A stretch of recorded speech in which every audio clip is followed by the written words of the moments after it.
자, 처음 달려보죠. 36주 낙태 진짜였답니다.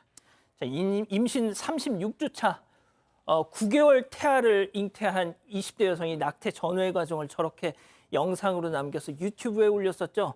조작 논란, 아니, 제발 조작이길 바란다는 목소리까지 있었는데 제목 보신 것처럼 진짜였다는 거 아닙니까? 네, 사실이었습니다. 지난 6월 27일 유튜브에 이른바 임신 중절 브이로그 영상이 올라왔는데 조작이 아니었습니다. 경찰은 오늘 영상 속 여성과 병원자는 피해자로 입건했고 영상이 조작된 건 아니라고 밝혔습니다. 이 여성은 임신 36주 차의 임신 중절 수술 전후 모습을 그대로 영상에 담아서 많은 사람들이 충격을 받았는데요. 경찰은 영상 게시자를 찾으려고 유튜브 본사인 구글에 압수수색 영장을 보내기도 했습니다. 영상을 정밀 분석해서 20대 여성, 또 여성이 중절 수술을 받은 수도권 소재 병원을 특정하고 압수수색을 벌였는데요. 여성은 두 차례 경찰 조사에서 낙태 사실을 인정했고 지인을 통해서 수술할 병원을 찾았다고 진술했습니다. 자, 양 변호사님, 이거 살인이죠? 가능성이 있습니다. 사실 이제 태아는 현재 살아있지 않은 건 확인이 됐고요.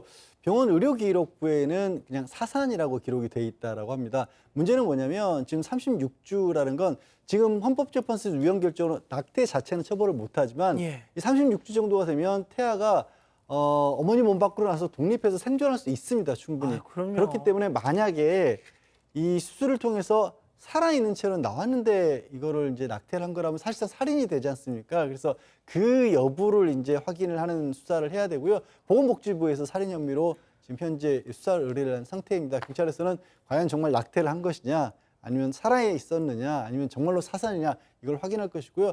추가적으로는 저 병원 산부인과에 CCTV가 수술실에 없었다라고 하네요. 이것도 이제 의료법 위반 여부를 확인할 예정입니다. 그렇군요. 알겠습니다. 자, 다음 이어가죠. 기상천외 고기 빼돌리기입니다. 충격적인 제보 영상 만나보시죠. 자, 무한리필 고깃집에 남녀 저렇게 입장합니다. 아, 이 다음에 뭐 할까요? 예, 셀프바에서 음식을 막 퍼다 나르죠. 자, 여성 주목해 보세요.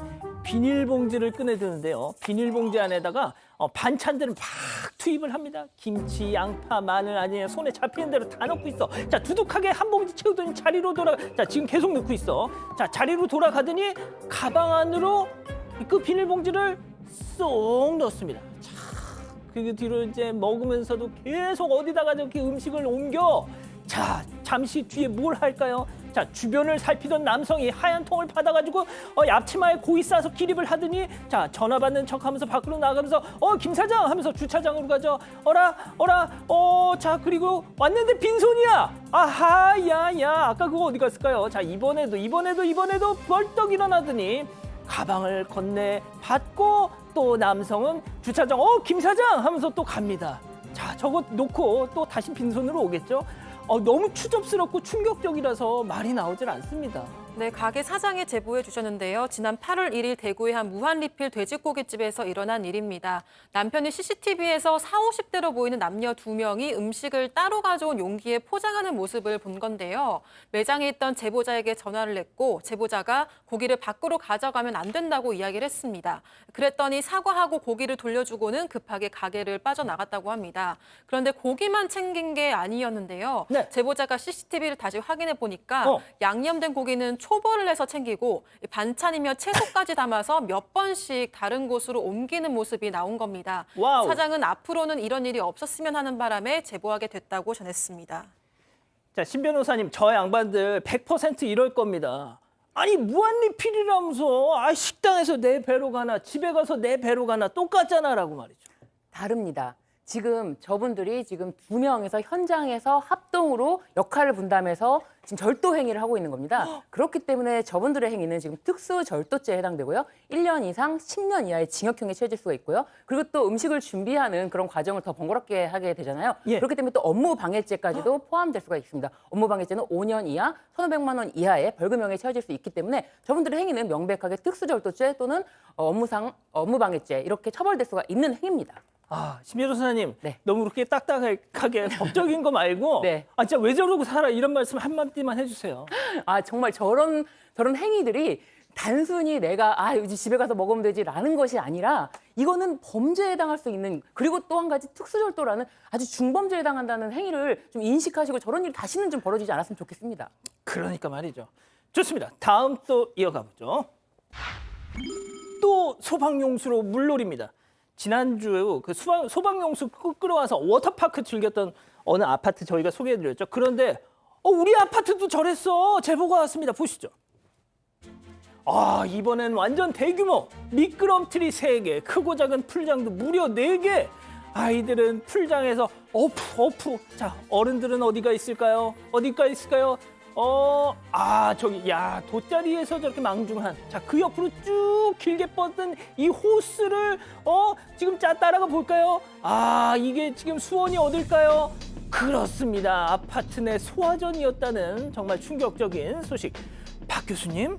네, 와, 제 사진으로 보기에는 그냥 수영장이거든요. 지금 미끄럼틀이 3개고 크고 작은 풀장이 4개라고 하는데 이 제보하신 분이 사반에서 이런 거 본 적 있는데 우리 아파트 물은 어디서 왔지? 그러고 한번 보니까 아니나 다를까 아파트 한 복도 소화전인 거예요. 그러니까 저 정도 뭐를 지금 소방용수를 쓰던 거잖아요. 게다가 지금 저 물놀이장이 토요일, 일요일 날 이틀 동안 지금 열려 있었어요. 그러면 물을 도대체 얼마큼 쓴 겁니까? 그래서 관리사무소에 물어보셨대요. 그랬더니 관리사무소에서는 소방용수 쓴다는 얘기 미리 했었다라고 얘기를 했고 이 제보자께서 이제 이게 크게 문제의식을 느끼신 거죠.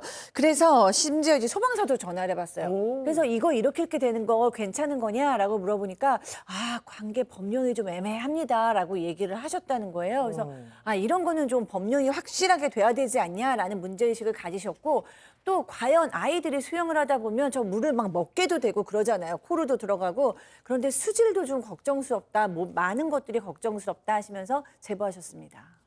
자, 일단 관리사무소 측 얘기도 좀 들어봤습니다. 네, 관리사무소 쪽에서는 소방 점검 업체에 물놀이 개장 전에 미리 문의를 했는데 이거는 별 문제 없다라고 했고 실제로 누가 신고했는지 현장에 소방서 대원들이 출동을 했다고 해요. 그런데 중지라든지 이런 이야기가 전혀 없었다라고 해요. 대신에 소방서에서는 이런 것에 대해서 문제가 있는지를 살펴보고 답변을 주겠다라고 해서 이제 기다리고 있다고 하는데요. 이 관리사무소 쪽에서는 또 이런 말을 해요. 이거는 옥 외 소화전이 아니라 옥 내 소화전이고 아파트 탱크에 보관된 그 수돗물과 같은 그냥 일반 물일 뿐이다. 이렇게 이야기를 하고 있는데 현재는 관리사무소 측에서는 소방서의 어떤 답변이라든지 그런 거에 따라서 조치를 할 예정이라고 이제 하고 있습니다. 아무튼 좀 결과를 지켜봐야 되겠네요. 이번 경우는. 좋습니다. 자, 다음 이어가죠. 이것이 민폐다. 이것이 정치다라는 프로그램이 있는데 자, 제보 영상 만나보시죠. 자, 알록달록 원피스 여성 본인 차로 이렇게 타러 가요. 자, 차를 타고 후진을 하려고 저렇게 슬근슬근 가고 있는데 아유 좁아. 아유 앞으로 다이다. 차 안돼. 아이고 화분이 그냥 기울어지더니 푹 깨졌습니다. 차를 뒤로 다시 빼네요. 자, 그리고 차주가 저 여성분이 이제 내리겠죠. 자, 뭔가 충격은 감지했어. 어머머머머머 흠집 났어. 어쩌면 좋아. 이거 비싼 차인데 이 삼각별. 왜 화분을 여기다 넣고 그냥라고 말하는 듯. 차 깨진 화분은 아몰랑, 차 범퍼는 막 문질문질. 자, 양 변호사님. 문제는 저러고 그냥 갔다는 거잖아요. 그러게요. 그냥 갔다고 합니다. 저 비싼 차 타면 뭐합니까? 이 사실 제보해 주신 분은 저기서 미용실을 운영하시는데 미용실 뒤쪽 주차장이 또 반대편 콜라텍이 있는 모양입니다. 그래서 사람들이 주차장 쪽으로 자주 오가는데 오가면서 미용실 뒷문을 아예 차로 가로막는 경우도 있대요. 그래서 지금 보신 것처럼 자기 앞에 공간을 확보하려고 아예 화분을 좀 놨다라고 합니다. 근데 저거 지금 차를 빼다가 고무화분 키우던 거를 이렇게 덕 쳐서 산산조각을 내놨는데 그래요. 많이 비싼 차죠. 많이 비싼 차인데 예. 어떻게 남의 물건을 아예 쳐다보지도 않고 그러니까. 물건도 있고 또 소중하게 아껴서 키웠던 좀 나무도 있잖아요. 그냥 저렇게 갔다는 겁니다. 그리고 심지어 저 화분 누가 훔쳐가는 사람도 그렇게 많답니다. 제발 남의 물건도 사소한 거라 좀 소중히 여겨달라고 제보를 주셨습니다. 진짜 저렇게 가면 박 교수님 마음이 편할까요? 그러니까요. 본인의 차뿐만 아니라 정말로 이 꽃을 키우는 사람들의 마음도 몰라주고 정말 역지사지의 정신 운전에서도 필요할 것 같습니다. 그러니까 말이죠. 좋습니다. 마지막 사연으로 가보죠. 고향이 그리워요. 자, 저 멀리 미국에 사시는 사방 가족분께서 집단 재성의 판단을 받아보고 싶으시답니다. 네, 힘든 외국 생활을 끝내고 한국으로 돌아도 될지 고민이라는 여성의 사연입니다.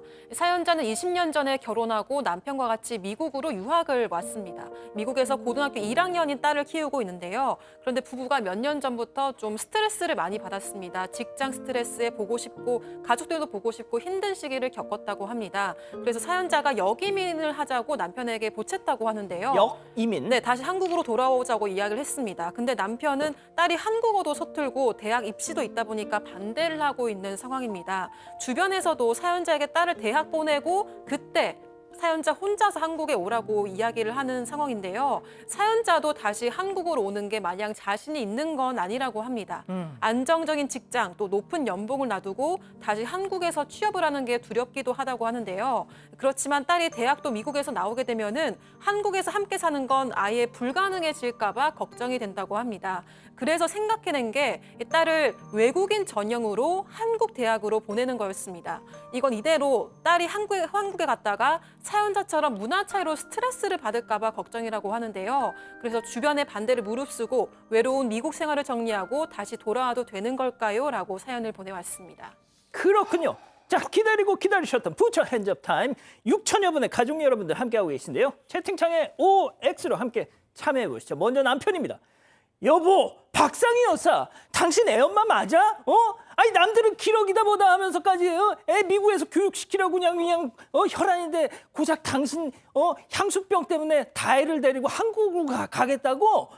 다혜가 한국으로 가겠다고 손을 들었으면 말려야 할 판에 아니 어떻게 애 엄마가라는 사람이 자식 위해서 희생을 할 줄 몰라? 가려거든 너 혼자 가 동그라미. 어머나, 어머나, 좋습니다. 이 구도 제가 제일 좋아해요. 자, 다음 사연자 아내입니다. 여보, 양지열 씨, 당신 눈에는 힘들어하는 마누라는 보이지도 않소? 향수병? 나 지금 직장에서도 이 코쟁이들 때문에 힘들다고 몇 번을 얘기했어. 자식 행복도 좋지만 내 인생도 중요하지 않소? 우리 다혜 완전 미국 사람 돼버리면 우리 딸이랑 영어로 대화하는 것도 끔찍해나. 그럼 진짜 죽을 때까지 한국 못 갈 것 같단 말이야. 불안해, X. 자, 우리 신 변호사님부터 달려볼게요.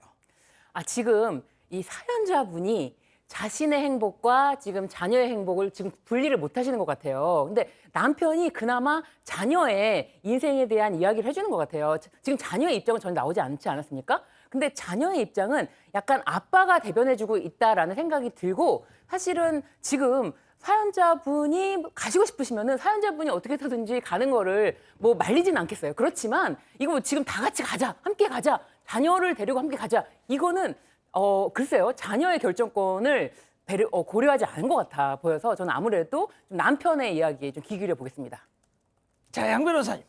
저도 뭐 이거 딱 잘라서 말할 수 있는 상황은 아닌 것 같아요. 무엇보다 왜 이렇게 따님의 입장을 전해주지 않는지 모르겠는데 이게 약간 모순된 것 같아서 뭐냐면 이 지금 사연자분께서는 낯선 미국에서 힘들어하셔서 돌아오고 싶으신 거잖아요. 근데 거꾸로 딸은 낯선 한국에 오는 게 되잖아요. 그래서 딸의 입장이라는 것을 들어보기 전에 정확히 말씀은 못 드리겠지만 그냥 함께 내가 한국에 가서 함께 살고 싶다라는 이유만으로 지금 낯선 곳으로 딸을 끌고 가는 거는 좀 이게 자기 자신의 입장을 거꾸로 만드는 거잖아요. 그래서 이건 좀 이해가 좀 안 되는 상황입니다. 지금 사연자분께서 보고 계실 텐데 말이죠. 백다희 아나운서 본인 의견. 한국에 와도 이런저런 힘든 게 있을 텐데 할까 말까 고민이 될 때는 안 하시는 게 좋을 것 같다는 생각이 들고요. 또 딸이랑 좀 이야기를 많이 해보시면 좋을 것 같습니다. 자, 기다리고 기다렸던 우리 박 교수님. 자, 박 교수님은 친정이 지금 미국에 있으시잖아요. 맞아요. 그래서 뭔가 저는 진짜 생생한 제 고민이었기 때문에 그리고 지금 이제 이거 우리 교포 여러분 많이 보고 계시기 때문에 저 미국에 있을 때 친구들도 지금도 전화하고 그러거든요. 근데 고국을 그리워하시는 분들이 정말 이 고민을 많이들 하세요. 한국에 가고 싶어, 한국에 가고 싶어가 너무 많고 그게 그냥 우리가 생각했을 때 좀 견디고 참으면 되지 수준이 아니라 정말 온몸이 아프신. 저도 이제 저희 아이 사춘기 때 사실 일을 좀 그만두고 3년 정도 엄마 옆에 가야겠다 그러고 일을 그만두고 갔어요. 네. 근데 1년은 제가 너무 바쁘게 살다가 쉬니까 너무 좋더라고요. 근데 2년 차부터 먹으면 소화가 하나도 안 돼요. 어머나 어머나. 그러니까 위장이 그냥 스탑했어요. 근데 어쩜 제가 거기서 한의원을 완전히 그냥 달고 살았거든요. 그러니까 이 약간 그리움과 적응을 잘 못하는 그 약간 이렇게 겉도는 그 느낌이 생각보다 굉장히 힘들어서 행복하지가 않았어요. 그러니까 너무 적응 잘해서 잘 사시는 교포분들도 계시고 너무 한국이 그리워서 정말 병날 지경이 있으시면 엄마가 병나는 것보다는 우리나라 교육도 너무 좋고 아직은 아이 입장은 모르겠으니까 제가 아이가 절대 안 온다 그럼 할 수 없지만 고려해 볼 만한 문제다라고 저는 생각합니다. 그렇군요. 자, 우리 가족 여러분들은요. 네, 핑크블리님, 여기민 생각보다 힘들어요. 생각했던 서울 생활이 아닙니다라고 하셨고요. 바른사람님, 본인이 행복하지 않으면 한국으로 들어와야죠라고 하셨습니다. 리트머스 7808님은 딸한테 물어보세요라고 하셨습니다. 아니, 아직도 구독을 안 했다고? 구독? 어떻게 하는데? 아이고, 여기 누르면 된다. 여기 빨리 좀 눌러라. 빨리 눌러야겠다. 가족 여러분, 구독하기는 여기요.